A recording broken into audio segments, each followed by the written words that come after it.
It is another edition of Time About the Movies, and finally we have gotten to the halfway point of 2009. We're taking a look at the films of July 3rd, 2009, but only two movies to look at today. There are two wide releases. There wasn't any other limited releases we're talking about, so let's just go ahead and get right to it. Let's start with the biggest new release of the weekend, which is Ice Age: Dawn of the Dinosaurs.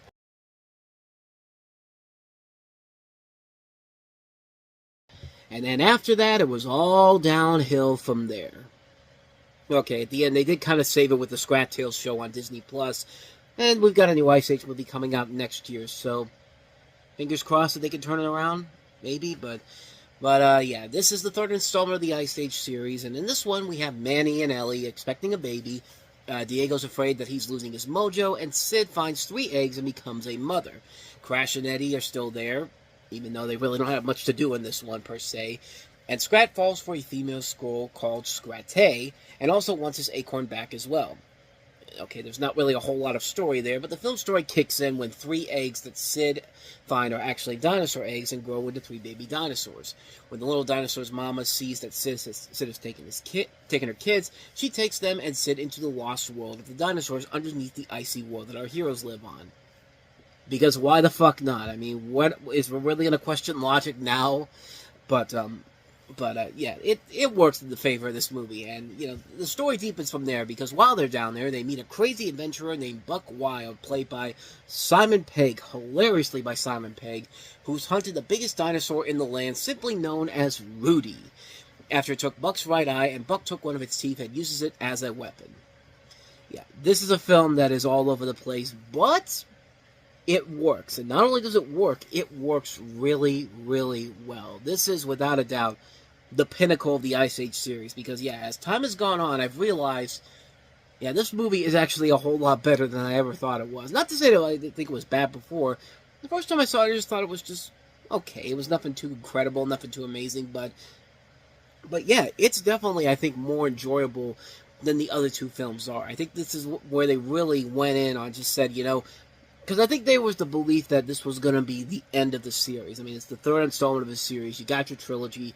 So go ahead and end it on a high note. And Blue Sky Studios has definitely evolved in the 7 years since the first Ice Age movie came out. So we're going to see some really good animation. And not to mention, we're going to see the usage of 3D. And this was a movie that really used its 3D very, very well. I mean, this was still a relatively new technology that a lot of movies are trying to do. And, we had these animated movies that are using it really for the first time. I mean, Bolt did it last year, then Up did it a couple weeks ago, and now Ice Age: Dawn of the Dinosaurs. And they're showing that they can work with the material given to them, and they do a pretty good job of making it work. It really works all the way.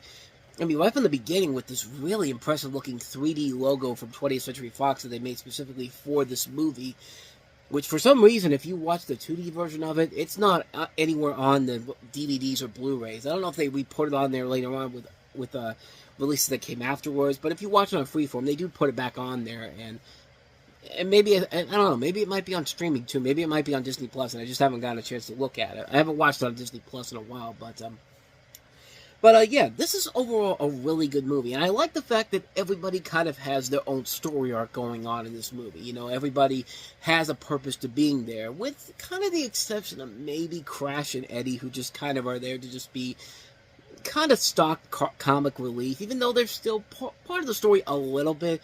Like, you can definitely tell they are kind of the weak links in this movie. Even Ellie and Diego have kind of a subplot where they're kind of pushed off to the side a little bit, but it does eventually come back in the second half, especially in the climax when they have to work together when they're underneath the dinosaur world.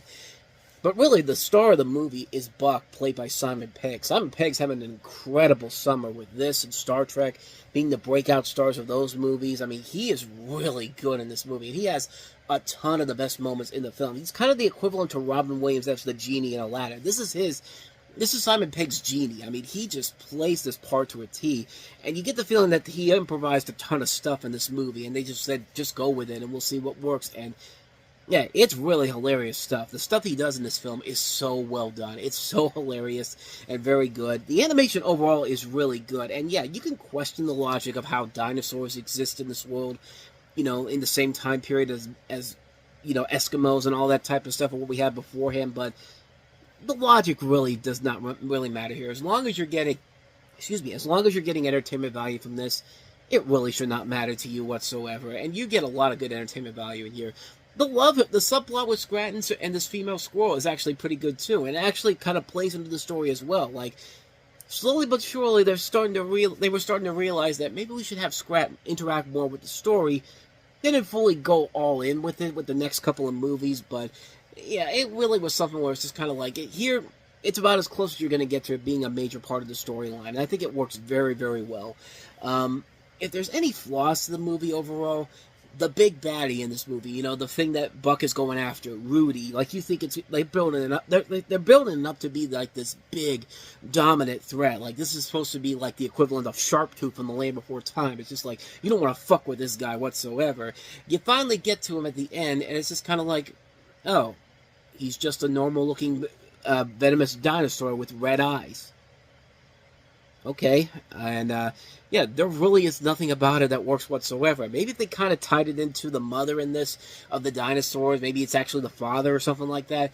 Maybe you could have had something there, but other than that, he's just kind of a generic bad guy, pretty much. That they kind of throw in there at the last minute, kind of like with the two creatures from the last movie, Ice Age: The Meltdown, who really didn't do a whole lot. They were just kind of there to be set up as the bad guys for the climax of the film, and that's kind of like what happens here. But then again, nothing really. It's just kind of a nitpicky thing per se, but I enjoyed a whole lot of the movie. I even like the fact that they do tackle some stuff here that you wouldn't expect here, like the whole idea of parenthood, what it means to be a parent. Like you have these two elephants who are about to have a kid, and the father elephant is really nervous about becoming a parent, and meanwhile you have Sid finding these 3 eggs, and all of a sudden he could instantly become a mother, and just like that. And it's just kind of like, it's really funny how this whole thing sets up, and it's done very well. I think aspiring young parents really can relate to something like this about, what you're in for when you're about to have a kid. And, you don't really expect that from a movie like this. And keep in mind, this is 10 years before Pixar was eventually before Blue Sky eventually became a part of Disney. So, yeah, it's something really impressive that this film was able to do. That's why I kind of give this movie more of an appreciation nowadays than I would have had almost 16 years ago. Because, yeah, back then I liked the film, but I still didn't think it was as good as the original film. But now I can definitely see that this probably is the overall best film of the series in terms of animation, in terms of storytelling, in terms of the comedy, in terms of the voice work. Just everything about it just works really, really well. And I'm glad I got a chance to rewatch it again and see that, yeah, it actually is something that is much more than I thought it was. It was a really entertaining film. It was a really good movie. It could have been a good way to end the series. And then they had to ruin it with the sequels, Continental Drift and Collision Course, which, yeah, I saw Continental Drift in theaters, which basically I only went to see that because of the Simpsons short, but we'll get to that in 2012. And then I didn't even bother seeing Collision Course until well after it came out. Like, it was just... Because at that point, they were really struggling to find a way to keep that series going afloat. And even when they did the Disney Plus movie with Buck Wild, which should have been awesome, but it just really... It was really terrible. I think it ended up being the worst movie I saw in 2022 because of just how choppy and how bad the animation was, and just what a waste of time that was. Just could have been so much more, which I was surprised that Scrat Tales ended up being as good as it was, because, yeah, it was really good on Disney Plus, and that was the last thing Blue Sky did before the studio shut down, unfortunately. And now they're working on the 6th Ice Age movie, which I'm willing to give it more of a chance because Disney's now involved in it, and, I'd be curious to see what they can do with it, per se. Hopefully it can work out, but, it can't be any worse than what Continental Drift or Collision Course or The Adventures of Buck Wild, ended up being. It's got to be better than those. I'd have to think it's got to be better than those. There's no reason why you would bring this back, except if you have an idea to actually continue the story along, but...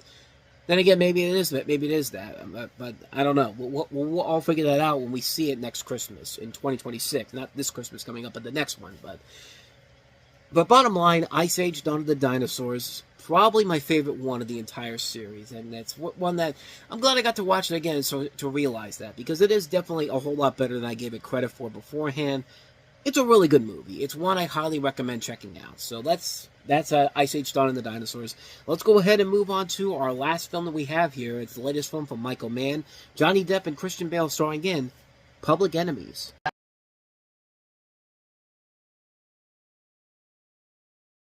The end of a pretty promising decade for Michael Mann. He made a lot of really good movies. Ali, Collateral, his last film, Miami Vice, was very underrated. And this one is probably the weakest one of the three, but it's still pretty good. You have a story taking place during the Great Depression and chronicling the final years of the notorious bank robber John Dillinger, played by Johnny Depp, as he's pursued by FBI agent Melvin Purvis. It's just a weird name, played by Christian Bale.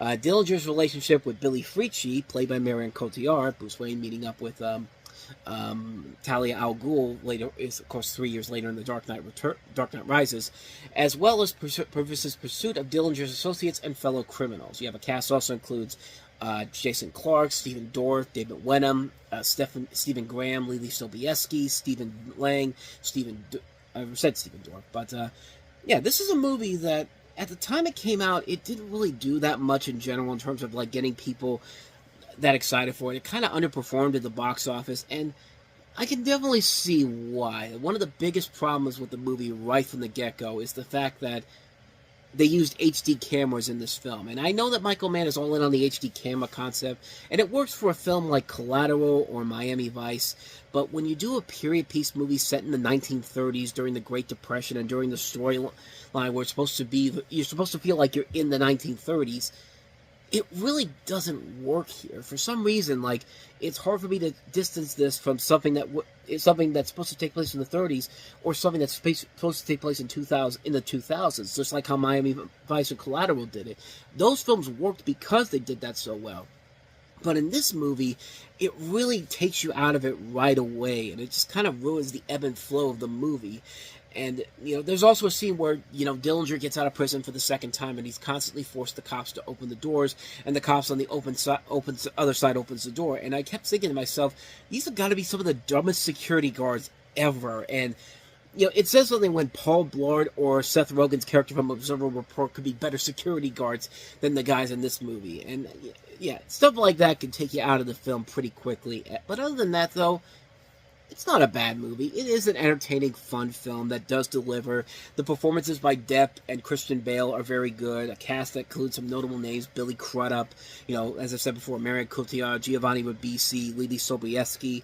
I mean, there's definitely a lot of good performances in here, and the action could still be pretty intense to watch. There is still a lot of really good elements to the film. I think the settings overall, the way they recreated the 1933's Sioux Falls, they do a pretty good job of handling that overall. It's definitely not a good movie. It's definitely probably one of Michael Moore's more weaker films, but in a decade that includes Ali, Collateral, and Miami Vice, that's a pretty good decade for Michael Mann. And really, this is honestly his last great film that he made, because the next two films he would make, Ferrari and Black Hat, were really, really underwhelming films, and Black Hat was just a terrible movie because it was just so bland and boring. Nothing really happened in that movie. And, yeah, that's probably the worst movie Michael Mann has ever attached himself to. But this one right here, it's still good enough for me to say it's definitely worth a watch. It doesn't rank up there with the top gangster movies like The Untouchables or Godfather or American Gangster, but it's still good enough to see. I think you should see it. You're going to be distracted a lot by the HD cameras in here, but once you get past that, the film overall can work as a whole. It's definitely got a lot of flaws to it, but overall, I enjoyed it for what it was. I think it was still a really enjoyable film. It definitely could have been a whole lot better, but it is what it is. So yeah, I say watch it. Just don't go in there expecting it to be a great gangster classic by any means. So that's Public Enemies for you. And just like that, that's another episode of Time About the Movies and the Books. Next time we meet, we'll take a look at 2 more summer movies. We're not getting any big indie movies we're talking about here, but we have Sacha Baron Cohen's follow-up to Borat, Bruno, released by Universal Studios, produced by and made by the same team that made Borat. So naturally, you would think that this was a match made in heaven again, or was Borat really a one-trick pony? Well, we're going to find out next time around. And we'll also take a look at Chris Columbus returning to a place he hadn't been in a while. The smaller coming-of-age teen comedies with I Love You, Beth Cooper, starring Hayden Panettiere, based off the book by Larry Doyle. So we'll take a look at both of those movies. That'll be coming up tomorrow on the show. With all that said, though, thank you so much for watching, and I hope you enjoyed this. If you did, please go ahead and hit that playlist on the next page, check out the previous episode, and also don't forget to hit the like button, subscribe button, notification button, and the bell, That's where we get updates on when new videos come out, and we do post new videos here every day. So, with all that said, I'm off. I'll see you guys next time, and until then, as always, take care.